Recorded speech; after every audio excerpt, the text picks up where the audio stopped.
Dear travellers and welcome. Today we have something different. We're going to look into some photo books. Photo books are a great way to get inspired, so let's jump into it. This is the I Spy series of books published by Scholastics.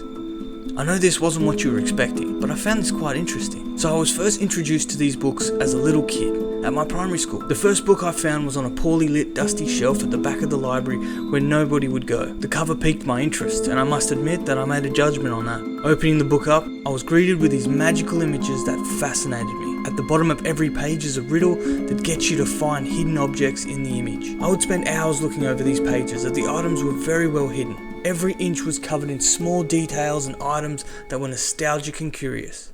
These books always struck me, even as I grew older. I noticed some stuffed away under a shelf at my high school library, and instantly I was transported back to that childhood wonderment. There's something about these images that just speaks to me. Interestingly, I would tell my friends and peers about these books, and no one had heard of them. It was just something that seemingly I connected with. So today, I share it with you. The photographer behind these books is one Walter Wick. Walter was born on the 23rd of February 1953 and grew up in rural East Granby, Connecticut. Here he is at age 8, taken with his first camera, the Kodak Brownie.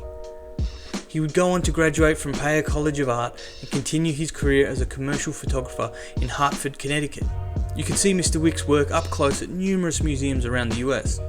In 1991, Wick began a collaboration with the late great writer Gene Mazzolo on the I Spy search and find picture books. Insider has a great little video about it, so let's take a quick look. Does this look familiar? These photos are from the I Spy book series, introduced in 1992, and there's a good chance that either you or your kids have read them. But did you know that all of these images were created with real objects? The magic and mystery within these books is directly tied to the imagination of the photographer behind them, Walter Wick. But perhaps what made the books so successful was how realistic they looked. The combination of props, sets, and lighting created an immersive scene. Originally, Walter used a large format camera to photograph each scene. This created huge 8x10 negatives, which was ideal because the larger image size captured a ton of detail.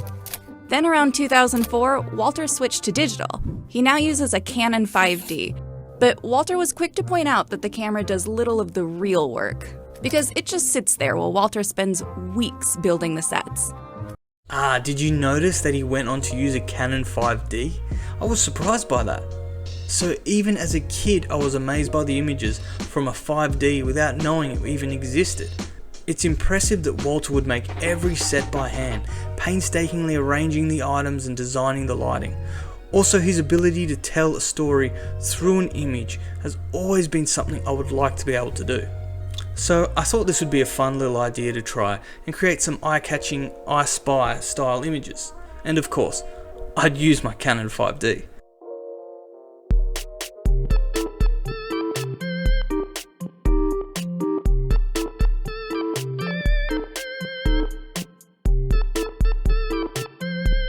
Now, I'm no Walter Wick, but this was sure fun to do. So let me know, guys, is there any unexpected photo books that inspired you? Please share in the comments below, and as always, I'll catch you on the next one.